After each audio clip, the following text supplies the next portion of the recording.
आइए मेरे प्यारे प्रतियोगियों, सभी प्रतियोगी छात्रों का हमारे YouTube चैनल सर्वोच्च अकेडमी में स्वागत है। तो मित्रों, हम जो चर्चा कर रहे थे वाक्य शुद्धि पर चर्चा कर रहे थे। तो वाक्य शुद्धि पर हम 2 लेक्चर करा चुके थे। आज हम वाक्य शुद्धि के जो नियम हैं उसको खत्म कराने वाले हैं। यानी वाक्य तो किसी प्रकार से गलत दे सकता है, जब तक इनके नियमों की आपको जानकारी नहीं होगी तब तक आप कितना भी रटिए, कितने भी उदाहरण रटिए, उनसे कुछ होने वाला नहीं है। ये विषय रटने का नहीं है, ये विषय है आपको उन नियमों के तहत वाक्यों को शुद्ध करने का। अगर आपको नियम पता है तो आप हजारों वाक्यों को शुद्ध कर सकते हैं, लेकिन आपको नियम की जानकारी नहीं है तो नियम की जानकारी के अभाव में आप कितने भी शब्द रट लीजिए, लेकिन फिर भी आप तथ्य तक नहीं पहुंच सकते और सही नहीं कर सकते। इसीलिए आज जो वाक्य शुद्धि का तीसरा लेक्चर है उसमें मैं जो बचे हुए नियम हैं उन सभी के तहत उनको आज मैं खत्म कराऊंगा। फिर आप इन नियमों के तहत वाक्य का शुद्धिकरण करेंगे, प्रैक्टिस कराऊंगा, फिर आप देखना। तो आइए, तो लेक्चर 3 है हमारा वाक्य शुद्धि का लेक्चर 3। हम इतने नियम करा चुके थे, 5-6 जो भी हैं। आज आता है कि यदि वाक्य में नियम नंबर 6वां, या कहिए छठवां नियम क्या कहता है कि यदि वाक्य में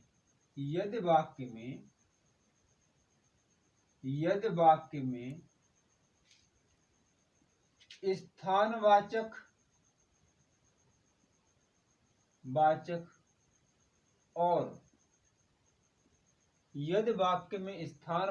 और स्थानवाचक क्रिया विशेषण और कालवाचक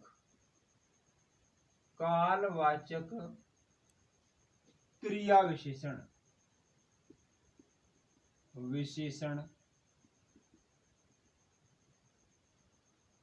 एक साथ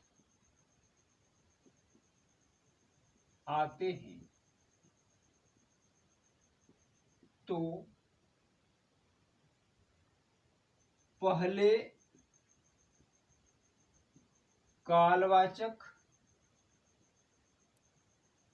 और उसके बाद स्थानवाचक क्रिया विशेषण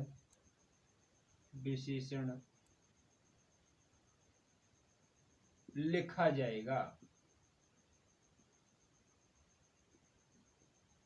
ये नियम हमारा है, यदि वाक्य में स्थानवाचक और कालवाचक क्रिया विशेषण एक साथ आ जाते हैं तो सबसे पहले, यानी कहने का मतलब इन दोनों में कौन पहले लिखा जाएगा? पहले कालवाचक और उसके बाद स्थानवाचक क्रिया विशेषण लिखा जाएगा। जैसे उदाहरण लेते हैं, राम जयपुर 2 बजे जाएगा। तो यहाँ पर जयपुर और 2 बजे ये समय है, ये स्थान है।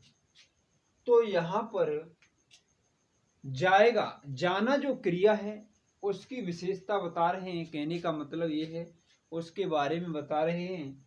2 बजे और जयपुर, तो ये दोनों शब्द बता रहे हैं। तो हमें ये निर्धारण करना है कि कौन सा क्रिया विशेषण कालवाचक है, कौन सा क्रिया विशेषण स्थानवाचक है। तो जब मैंने क्रिया विशेषण पढ़ाए थे तब मैंने बताया था कौन सा क्रिया विशेषण कालवाचक है। कालवाचक में जब समय का बोध हो रहा है तो ये कालवाचक है, और जब स्थान का बोध हो रहा है तो स्थानवाचक है। तो मैंने ये बताया, नियम हमारा कहता है अगर स्थानवाचक और कालवाचक दोनों एक साथ आ जाएं तो पहले क्या लिखा जाएगा? पहले कालवाचक, उसके बाद स्थानवाचक क्रिया विशेषण आएगा। तो ये वाक्य अशुद्ध है, अशुद्ध है, तो इसे हम शुद्ध करेंगे तो ये हो जाएगा राम 2 बजे, 2 बजे जयपुर जाएगा। तो ये वाक्य होगा आपका शुद्ध। ये नियम 6वां था। इस बात का ध्यान रखना है कि किसके अनुसार कैसे कैसे वाक्य का शुद्धिकरण करना है। इन नियमों के तहत आपको करना है और नियमों के तहत ही आपको पढ़ना है, तभी आपके वाक्य शुद्ध होंगे। अब देखिए अगला नियम क्या कहता है। ये नियम बताए थे, ये मैंने पद क्रम संबंधी नियम थे। पदों के क्रम में बदलाव हो रहा था, कोई पद आगे कोई पद पीछे, तो कौन सा पद आगे आएगा कौन सा पद पीछे आएगा, इसकी चर्चा हमने की।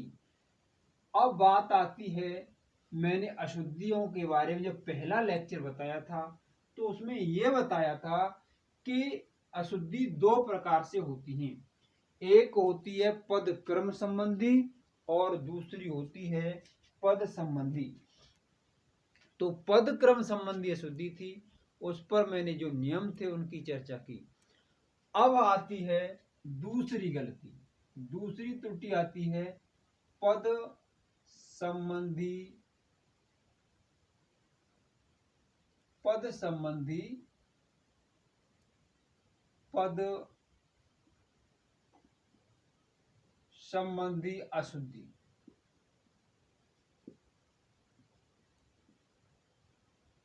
अशुद्धि यानी यहां पर पद में गलती होगी, वहां पर पद में पद क्रम संबंधी पद के क्रम में गलती थी और यहां पर पद में ही गलती होगी। अब पद में जो गलती होगी वो कौन कौन सी गलती होगी, इसको आपको अच्छे से ध्यान करना है। इन गलतियों में कौन कौन सी होंगी देखिए, इन गलतियों में होगी आपकी लिंग, कोमा वचन, कोमा सर्वनाम, लिंग वचन सर्वनाम, अनावश्यक, अनावश्यक शब्द, अनावश्यक शब्द जोड़ दिए जाते हैं उनको हटाया जाएगा, मुहावरे,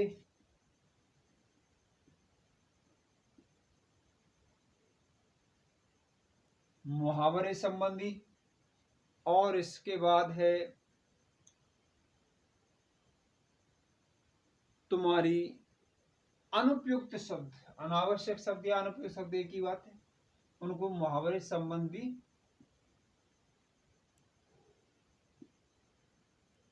अशुद्धि। ये अशुद्धियां आपकी पद संबंधी अशुद्धि में शामिल होती है। अब इनको कैसे हटाना है कि जैसे क्रिया, क्रिया का निर्धारण करना, मान लो जब कर्ता एक वचन का होता है, भाई नियम, इतना नियम आपने जानते हैं, कर्ता एक वचन का होगा तो क्रिया एक वचन की होगी, कर्ता बहुवचन का होगा तो क्रिया बहुवचन की होगी, कर्ता स्त्री लिंग होगा तो क्रिया स्त्रीलिंग की होगी, कर्ता पुल्लिंग में होगा तो क्रिया भी पुल्लिंग में होगी। इतना आप सभी जानते हैं। अब बात आती है कि क्रिया का निर्धारण तब कैसे करेंगे जब एक से अधिक कर्ता होंगे और असमान लिंग के होंगे, तब क्या होगा। तो इसके लिए आपको नियम बताता हूं। देखिए, तो ये पद संबंधी अशुद्धि में आप ये देख रहे थे। अब नियम पहला ये है कि क्रिया में क्रिया को किस प्रकार से लगाया जाए। अगर वाक्य में एक से अधिक कर्ता है, भाई एक कर्ता है तो क्रिया एक करता है तो उसी के अनुसार आएगी क्रिया, इसमें कोई बताने वाली बात है ही नहीं। लेकिन जब एक से अधिक करता हूं, नियम नंबर पहला है, इसमें क्या ध्यान रखना है, जब एक से अधिक कर्ता, जब एक से अधिक कर्ता वाक्य में दिए हों,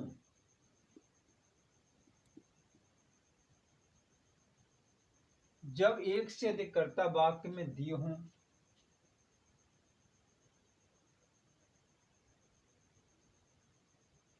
ये है, जब एक से अधिक कर्ता वाक्य में दिए हों तो क्रिया किसके अनुसार आएगी, इस बात का निर्धारण करना है। जैसे राम श्याम श्याम, राम श्याम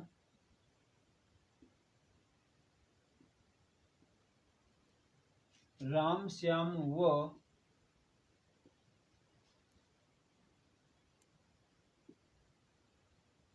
राम श्याम व मोहन यहाँ पर खेल रहा है, होगा, या राम श्याम व मोहन खेल रहे हैं होगा, या राम श्याम व मोहन खेल रही है होगा। तो यहाँ पर देखिए ये एक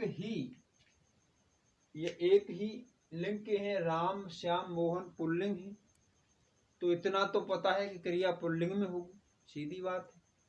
लेकिन प्रश्न उठता है कि क्या क्रिया एक वचन में होगी या बहुवचन में होगी।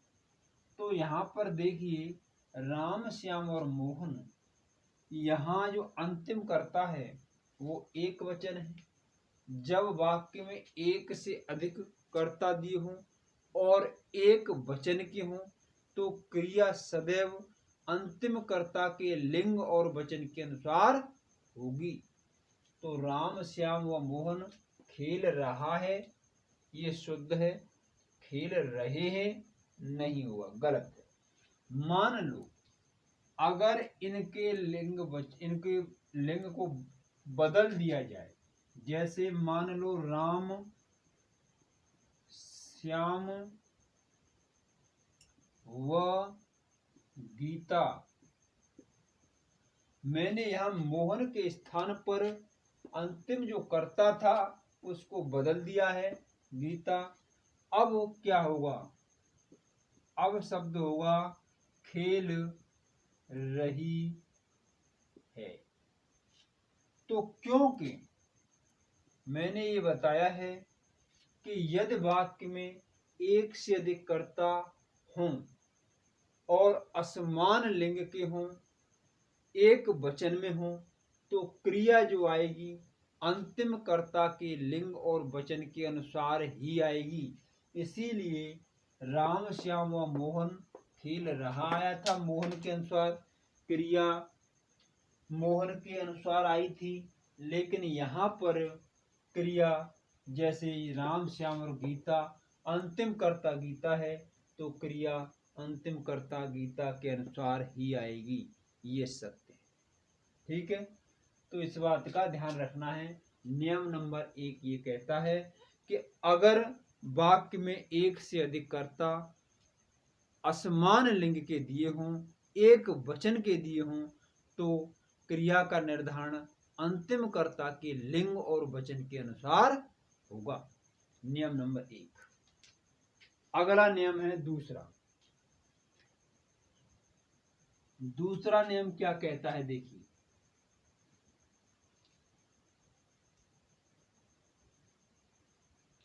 दूसरा नियम कह रहा है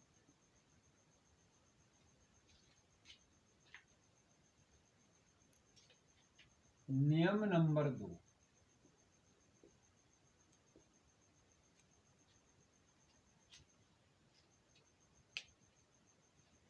अगर वाक्य के मध्य में, अगर वाक्य में यानी अगर वाक्य में कर्ता एक से अधिक हो लेकिन वाक्य में समूह सूचक शब्द लगा हो, लिख देता हूं नियम नंबर 2, अगर वाक्य में एक से अधिक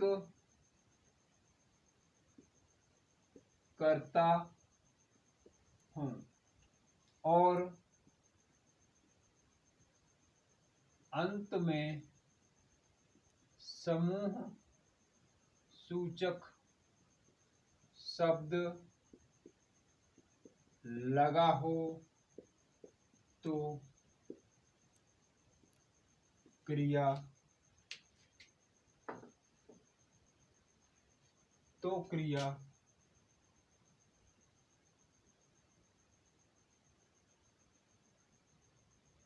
सदैव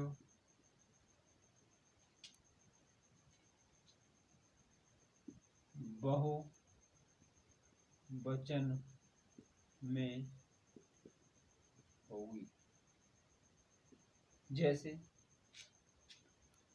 अगर वाक्य में एक से अधिक कर्ता हो और अंत में समूह सूचक शब्द लगा हो तो क्रिया सदैव बहुवचन में होगी, चाहे कर्ता एक वचन के क्यों न हो। जैसे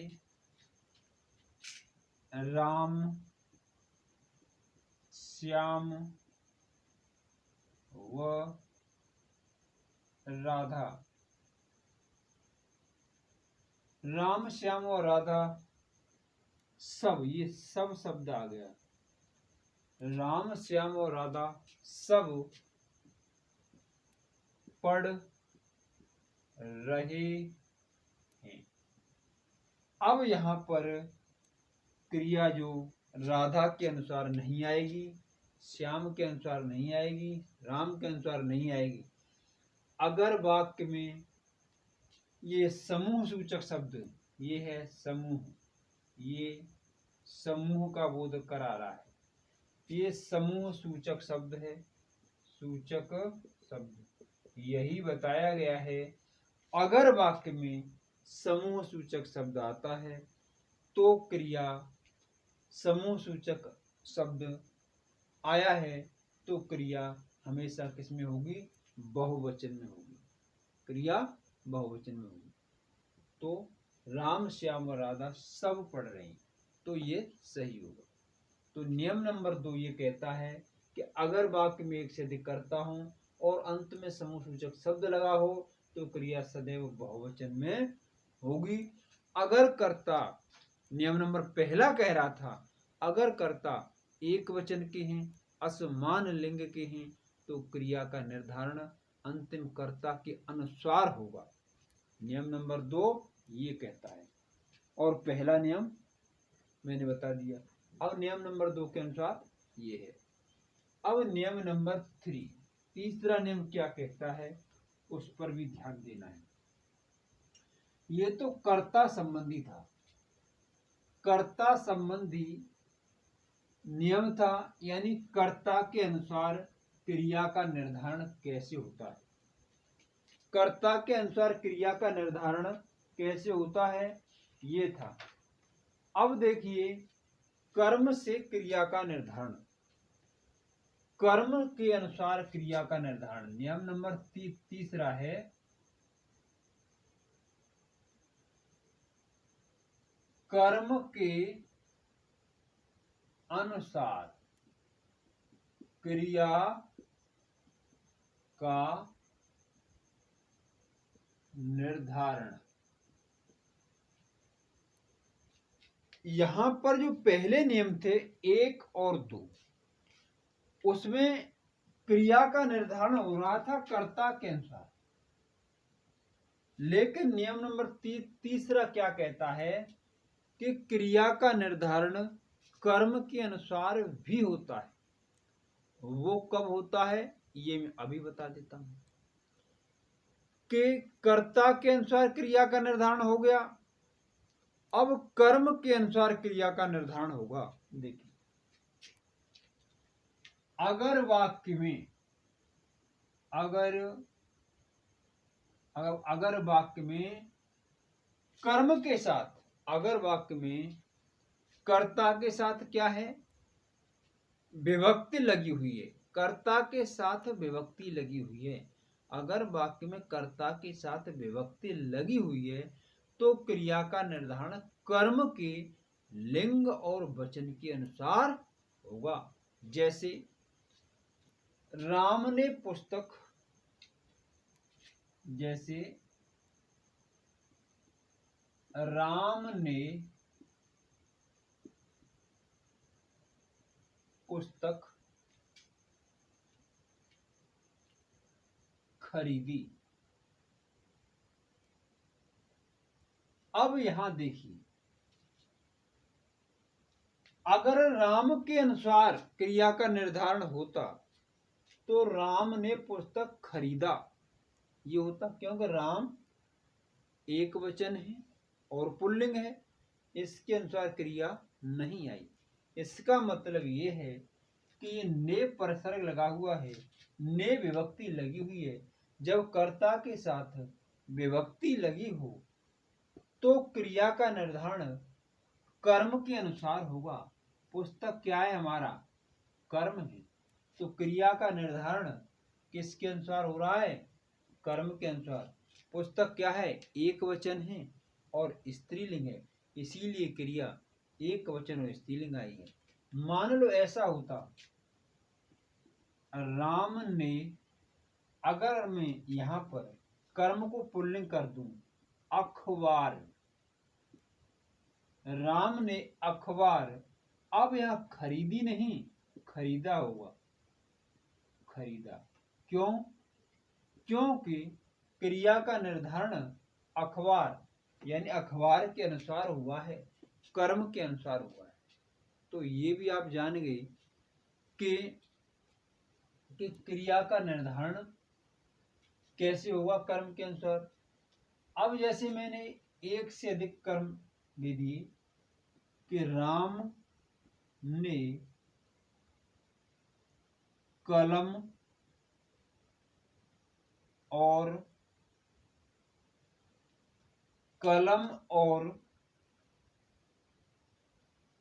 थैले,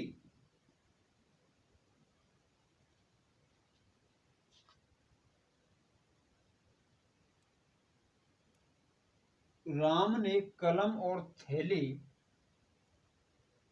यहां पर होगा खरीदे। थैले क्या है, बहुवचन।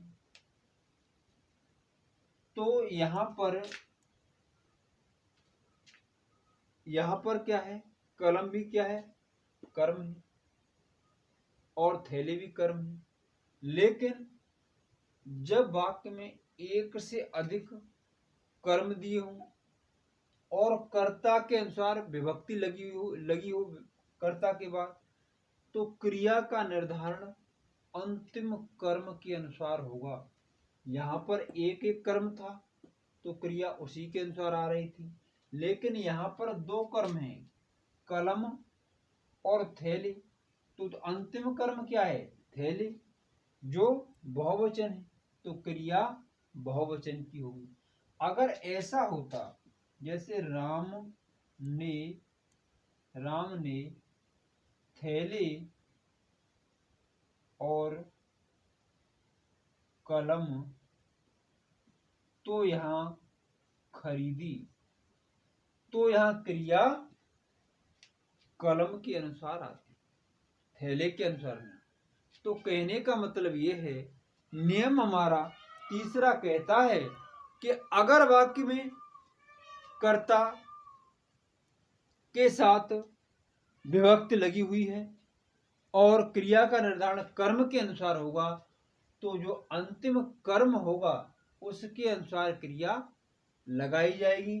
अगर अंतिम कर्म एक वचन का है तो क्रिया एक वचन की, अगर अंतिम कर्म बहुवचन का है तो क्रिया बहुवचन की, अगर अंतिम कर्म पुल्लिंग है तो क्रिया पुल्लिंग की, और अंतिम कर्म स्त्रीलिंग है तो क्रिया स्त्रीलिंग की लगाई जाएगी। ये नियम तीसरा कहता है।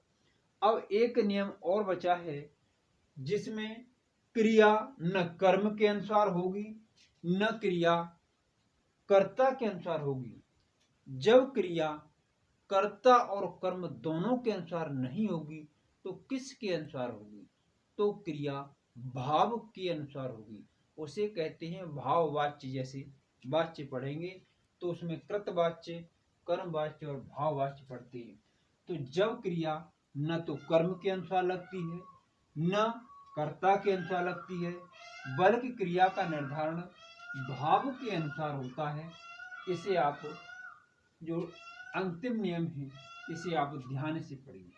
नियम नंबर 4 देखो क्या कहता है। नियम नंबर 4 कह रहा है कि भाव के अनुसार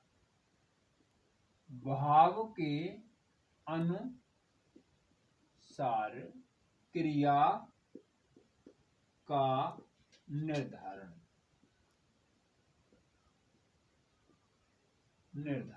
देखें,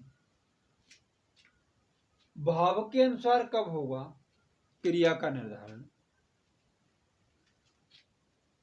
इसमें लिखें जब कर्ता व कर्म दोनों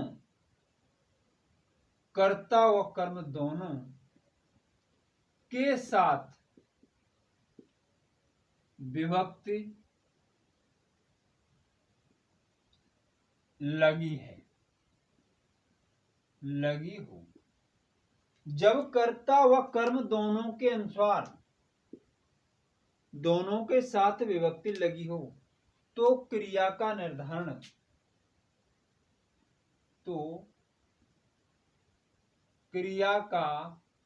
निर्धारण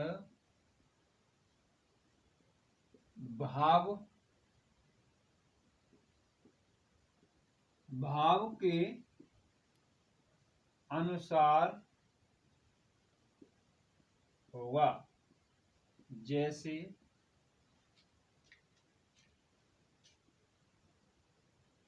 लड़के ने लड़की को देखा। यहां पर कर्ता क्या है? एक वचन है, वो बहुवचन है, यानी एक वचन पुल्लिंग है लड़के ने। यहां पर स्त्रीलिंग है, एक वचन है, क्रिया है देखा। अब मैं यहां पर इनके लिंग और वचन चेंज कर रहा हूं, क्या क्रिया पर प्रभाव पड़ेगा? मान लो मैंने कर्ता को चेंज कर दिया, मैं कर्ता को चेंज करूंगा, क्या क्रिया पर प्रभाव पड़ेगा? ये देखना है। अगर प्रभाव पड़ता है तो कर्म के अनुसार मानी जाएगी, प्रभाव नहीं पड़ता है कर्म और कर्ता दोनों के अनुसार तो भाव के अनुसार मानी जाएगी। जैसे यहां पर लड़के ने लड़की को देखा, यानी एक वचन है। अब मैं इसे बहुवचन बना रहा हूं। मान लो मैंने कहा लड़कों ने लड़की को देखा। क्या क्रिया में अंतर आया? नहीं आया।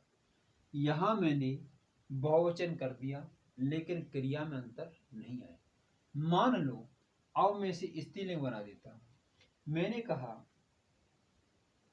लड़की ने लड़के